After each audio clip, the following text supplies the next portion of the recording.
capital assets. Okay, one capital is also goods.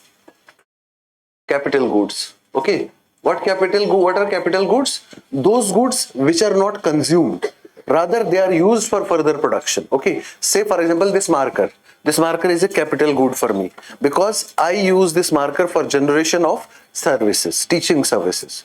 Okay, but if you have taken the marker, if you have purchased this marker and you are practicing CSAT at your home, it is not a capital good, it is a consumer good for you. You are consuming it, you are using it for yourself. Okay, so capital means anything which is used for further production. Okay, so and also sometimes capital also represents the money.